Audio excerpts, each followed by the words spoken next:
মেঘার আলতা হাত দেখে ভবিষ্যৎবাণী বলাতে কুসুমের সন্দেহ জাগে দেবলীনার উপর। কুসুম ধারাবাহিকের বিস্তারিত জানতে ভিডিওটিতে লাইক দিয়ে শেষ পর্যন্ত দেখতে থাকুন। গল্পের শুরুতে দেখা যায় আয়ুষ কুসুমের দিকে তাকিয়ে আছে। সেটা দেখে মেঘা মনে মনে ভাবছে, আজও আয়ুষ আমাকে না দেখে ওই কুসুমের দিকে তাকিয়ে আছে। ডিসকাস্টিং। ইন্দ্রাণী মেঘাকে বলছে, কি মেঘা, কেমন লাগছে অ্যারেঞ্জমেন্ট? মেঘা বলছে, আমার মা যদি বেঁচে থাকতেন হয়তো এভাবেই সব অ্যারেঞ্জমেন্ট করতেন। থ্যাংক ইউ আন্টি, খুব সুন্দর হয়েছে। আয়ুষ মনে মনে ভাবছে, মনটা কেমন যেন অস্থির করছে। কোথাও একটু তাড়াহুড়ো করে সিদ্ধান্ত নিয়ে ফেললাম না তো? কিন্তু মায়ের সিদ্ধান্তই আমার জীবনের শেষ সিদ্ধান্ত। আমি নিজেকে বাধ্য করব মেঘাকে ভালোবাসতে। ইন্দ্রাণী গাঙ্গুলি আয়ুষ আর মেঘাকে আশীর্বাদ করার সময় সেখানে দেবলীনা ছদ্মবেশে ঢুকে পড়ে। তখন মীনাক্ষী দেবলীনাকে বলতে থাকে, এই দাঁড়াও, কোথায় যাচ্ছ? ওইদিকে যাচ্ছ? ওদিকে যাওয়ার যোগ্যতা আছে তোমার? এটা গাঙ্গেলে বাড়ি, এখানে যে কেউ ঢুকতেও পারে না, ঘুরেও বেগাতে পারে না। ঢোকার আগে পারমিশন নিতে হয়, সেটা আমার থেকে। যাও, ওখানে গিয়ে দাঁড়াও বাকি আলতাওয়ালিদের সাথে।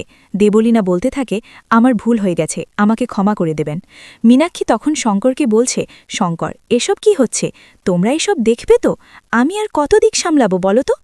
ইন্দ্রাণী গাঙ্গুলি মেঘা আর আয়ুষকে বরণ করার সময় দেবলীনা তার ঘোমটা খোলায় মেঘা তাকে দেখে চমকে যায়। চিৎকার দিয়ে বলে, না। সবাই মেঘার দিকে তাকিয়ে থাকে। কুসুম মেঘাকে বলে, কি ব্যাপার মেঘা ম্যাডাম, কি হয়েছে আপনার? আপনি হঠাৎ কাকে দেখে ভয় পেয়ে গেলেন? ইন্দ্রাণী গাঙ্গুলি মেঘাকে বলে, কি হয়েছে মেঘা? কুসুম মনে মনে ভাবে। তখন মেঘা ম্যাডামের ঘরে গিয়ে মনে হল মেঘা ম্যাডাম কোনো কারণে ভয় পেয়েছে। এখনও ম্যাডামকে দেখে মনে হল ভয় পাচ্ছে কাকে দেখে? আমার মতো ভয় পাচ্ছে।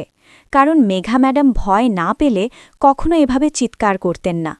মেঘা বলতে থাকে, আমার অনেক দিন পর অ্যাক্সিডেন্টের কথা মনে পড়ে গেল, আমার বাবা মায়ের কথা মনে পড়ে গেল।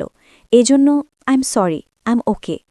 ইন্দ্রাণী মেঘাকে বোঝাতে থাকে, একদম মন খারাপ করো না বাবা, বাবা মা সবসময় সন্তানের সাথে থাকে। তারপর ইন্দ্রাণী গাঙ্গুলি মেঘার আর আয়ুষকে আশীর্বাদ করতে থাকে। একে একে সবাই আশীর্বাদ করে। ইন্দ্রাণী কুসুমকে বলে, কুসুম, এই বরণের থালাটা আমার ঘরে গিয়ে রেখে এসো। মীনাক্ষী ইন্দ্রাণীকে বলতে থাকে, দিদি তুমি টাকাসহ বরণডালা কুসুমকে দিয়েও দিচ্ছ, ওর হাবভাব ঠিক লাগে না আমার। ইন্দ্রাণী বলে, হাবভাব কার ঠিক কার ভুল সেটা জানি, আমি ছোট কথা বলার সময় বুঝে বলবে। মীনাক্ষী বলে, তবু একবার জিজ্ঞেস করো ওকে, থালা নিয়ে কোথায় যাচ্ছে ও? না না, ওকে থালা যখন তুমি দিয়েছ অত ভেবেই নিয়েছে। দিদিমা যেহেতু থালা দিয়েছে, থালার টাকা মিষ্টি সব ওর। এভাবে হাত পেতে নিতেই তো শিখেছে এতদিন। কুসুম বলে, দেবীমা, আমি এই টাকাটা পাশে রেখেই এই থালাটা ঠাকুর ঘরে রাখতে যাচ্ছিলাম, কারণ আশীর্বাদ শেষ হবার পর আপনি এই টাকাটাও তো মেঘা ম্যাডামকে দিবেন, সেটা ওনার প্রাপ্য। আর ছোট ম্যাডাম, এই বাড়তি টাকার দরকার আমার নেই। তারপর সবাই একসাথে বসে আছে ছবি তোলার জন্য। ঈশান পিসিকে ছবি তুলে দিতে বললে। মেঘা বলে, না বেশি, কুসুম আছে তো, কুসুম ছবিটা তুলে দেবে। কি, কুসুম দেবে না ছবি তুলে? তারপর কুসুম ছবি তুলে দেয়। মেঘা মনে মনে ভাবতে থাকে, সরি কুসুম, আজ এই পরিবারের সদস্য ছাড়া এই ছবিতে আর কেউ থাকবে না, আমি থাকতে দেব না। তারপর ইন্দ্রাণী গাঙ্গুলি বলে, সব মেয়েরা আলতা লাগাবে। তারপর আলতাবালিদের ডাকে। মেঘাকে আলতা লাগানোর সময় ঘোমটার আড়ালে দেবলীনা বলে, বুঝলি দিদি, এই আলতার শিশি যদি এখন পরে ভেঙে যায় তাহলে সবার আগে ওই মীনাক্ষী বলে উঠবে, ও মা, এত ঘোর অমঙ্গল। তারপর ইন্দ্রাণী গাঙ্গুলি বাধ্য হয়ে বিশ্বাস করবে। তারপর কুসুম তো ওর ছোট সাহেব, এর জন্য অমঙ্গল কিছু একদম মেনে নিবে না। তারপর এনগেজমেন্ট ক্যান্সেল। তারপর মেঘা বলে, প্লিজ এরকম কিছু করিস না, একটু সময় দে, তাহলে বুঝতে পারবি আমি যা করছি তোর জন্যই করছি, তোর প্রতিশোধ নেওয়ার জন্য, আমার নিজের এর মধ্যে কোনো উদ্দেশ্য নেই। দেবলীনা বলে, গাঙ্গুলি বাড়ির টাকা পয়সা দেখে তুই তোর মেন উদ্দেশ্যটা ভুলে গেছিস তাই না? হিংস্র পশুর ওপর আমি বিশ্বাস করে নেব মেঘা, কিন্তু তোর ওপর এমন বেইমানকে আমি কখনো বিশ্বাস করব না। মেঘা বলে, ইন্দ্রাণী গাঙ্গুলিকে এখন সবটা জানিয়ে দিলে তোর কোনো লাভ হবে না, ক্ষতি আমাদের দুজনেরই হবে, জেলে পচে মরব আমরা, আর এতদিনের প্ল্যান ভেস্তে যাবে। একটু বোঝার চেষ্টা কর, একটু সময় দে আমাকে। আমার জন্য তো এরা একে অপরকে অবিশ্বাস করতে আরম্ভ করেছে। সত্যি, বুঝতে পারছিস সেটা আমার জন্য পসিবল হয়েছে? আমার প্লিজ একটু সময় দে। দেবলীনা আলতাবালির ছদ্মবেশে বলে, কর্তামা, একটু দেখে যান তো কেমন হয়েছে। ইন্দ্রাণী গাঙ্গুলি বলে, বাহ, খুব সুন্দর হয়েছে। তারপর আয়ুষকে বলে, আয়ুষ, মেধা কিন্তু এই আলতা তোমার জন্য করেছে। কুসুম মনে মনে ভাবে, আমিও যদি এই আলতা ছোট সাহেবের জন্য পড়তে পারতাম।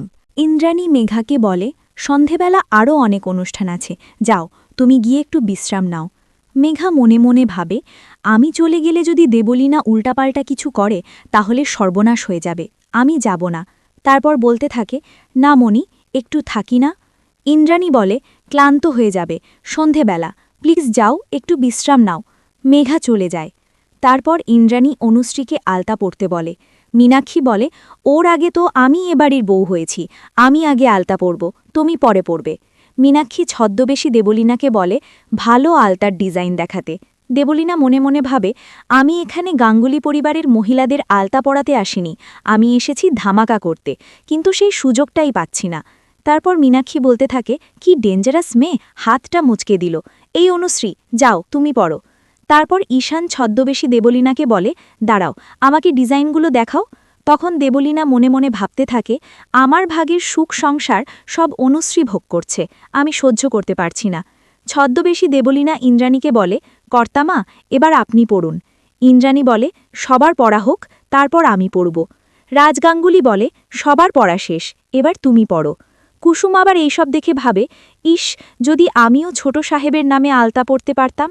তখনই ইন্দ্রাণী গাঙ্গুলি কুসুমকে বলে, ওহো, আমার দুই ছেলে তোমাকে বন্ধু ভাবে, দুই পুত্রবধূ তোমাকে বোন বলে, মানে তাহলে তোমার হাত খালি কেন?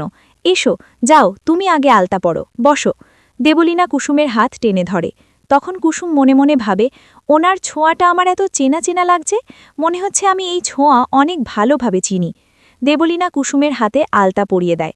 তারপর কুসুম মনে মনে খুশি হয় আর বলে, আমি খুশি, শেষ পর্যন্ত আমি ছোট সাহেবের নামে আলতা পড়তে পেরেছি। তখন আয়ুষ কুসুমকে বলে, এ কি কুসুম, তুমি এদিকে কোথায় যাচ্ছ?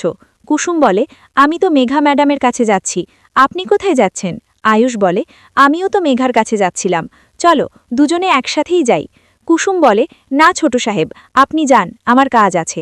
আয়ুষ কুসুমকে বলে, হাতটা তুমি পিছনে রেখেছ কেন? ও, হাতে তুমি আলতা পড়েছ, আমি দেখিইনি। আয়ুষ কুসুমের হাত টেনে দেখে আর বলে, বাহ, আলতা পরে তো তোমাকে দারুণ বানাচ্ছে, আসো আমরা ছবি তুলি। তখন কুসুম বলে, না ছোট সাহেব, এভাবে ছবি তোলা ঠিক হবে না, মেঘা ম্যাডাম যদি বাবাকে বলে দেয়। আয়ুষ বলে, শঙ্কর কাকাকে যদি বলেও দেয় তাতে কি হয়েছে, আমি তোমার সাথে ছবি তুলেছি, এটা কি কাউকে বলার বিষয় নাকি? মেঘা এমনটা কেন করবে? আর কুসুম, তুমি আমার বেস্ট ফ্রেন্ড, আমার বিয়েতে তোমার সাথে ছবি তোলার আমার সম্পূর্ণ অধিকার আছে। তারপর আয়ুষ কুসুমের সাথে ছবি তোলে। তখন মেঘা সেটা দেখে ফেলে আর মনে মনে বলে, এই মেয়েটা আমার এনগেজমেন্টে আমারই উডবির সাথে ছবি তুলছে আর আমাকে সেটা দাঁড়িয়ে দাঁড়িয়ে দেখতে হবে। দেবলীনাও সেটা দেখে ফেলে। আয়ুষ কুসুমকে বলে, কুসুম, ছবি তোলার সময় একটু হাসতে হয়, হাসো। মেঘা মনে মনে বলে, ন্যাকামি হচ্ছে, ন্যাকামি, ইচ্ছে করছে না এক্ষুনি এই মেয়েটার গলা টিপে দেই, কিন্তু না, এখন এটা করা যাবে না, এখন আমাকে ঠান্ডা থাকতে হবে, কারণ এখন আমার ফার্স্ট প্রায়োরিটি দেবলীনা, ওকে আমার ঠান্ডা করতে হবে, যাতে ও কোনো ভুল স্টেপ না নিয়ে নেয়, তাহলে এতদিনের প্ল্যানিং সব নষ্ট হয়ে যাবে। এই কুসুমকে আমি দেখে নেব, কিভাবে এই চ্যাপ্টারটি শেষ করতে হয় সেটা আমি খুব ভালোভাবে জানি। ওয়েট অ্যান্ড ওয়াচ কুসুম সরকার। ছবি তোলার পর আয়ুষ মেঘাকে ডাকতে চলে যায়। দেবলীনা মনে মনে ভাবতে থাকে, মেঘা কি কোনোভাবে আয়ুষকে ভালোবেসে ফেলেছে? এই কারণেই কি ও আমাকে জেলে পৌঁছতে দিয়ে এনগেজমেন্ট এনজয় করছে? করো, সবাই আনন্দ করো, কিন্তু কেউ ভাবতেও পারছ না এই উৎসবের মাঝে সর্বনাশের তামা বাজছে। ইন্দ্রাণী গাঙ্গুলি আয়ুষ আর মেঘাকে বলতে থাকে, এতে ওনাদের প্রাপ্য টাকা আর বকশিস রাখা আছে, তোমরা নিজের হাতে দাও। মেঘা ছদ্মবেশী দেবলীনাকে টাকা দেওয়ার সময় ঘাবড়ে থাকে। তখন কুসুম মেঘাকে বলে, মেঘা ম্যাডাম, আরেকজন বাকি আছে। তখন ছদ্মবেশী দেবলীনা মেঘার হাত টেনে ধরে আর বলে, সাহেব, আমরা শুধু আলতা পরাই না, আমরা হাত দেখে ভবিষ্যৎ বলে দিতে পারি, আপনার কোণের ব্যাপারেও আমি কিছু বলবো। এখন আয়ুষ বলে, বেশ, এবার মেঘার হাত দেখে ওর ভবিষ্যৎ বলে দিন। ইন্দ্রাণী বলে, ভয় পাইয়ে দিয়েছিলে তো? দেবলীনা মনে মনে ভাবে, ভয় তো আপনাদের পেতেই হবে, এইবার আমাকে আপনাদের ভয় পেতেই হবে। মেঘা বলে, আমার হাত দেখানোর দরকার নেই তো আয়ুষ। আয়ুষ বলে, উনি আমাদের অতিথি, উনি বলুক না। মেঘা বলে, আমি এইসব মানি না আয়ুষ। তখন আয়ুষ মেঘার হাত ধরে ছদ্মবেশী দেবলীনাকে দেখায়। দেবলীনা বলে, আপনার বউ লক্ষ্যে, একজন খুঁজেও এরকম মেয়ে কোথাও পাওয়া যাবে না। আয়ুষ বলে, অবশ্যই। তখন কুসুম মনে মনে ভাবে, উনি শুধু আলতা পরিয়ে এত কিছু বলে দিচ্ছে, কেমন জানি ঘটকা লাগছে আমার। পরবর্তী আপডেট সবার আগে পেতে চ্যানেলটিকে সাবস্ক্রাইব করুন।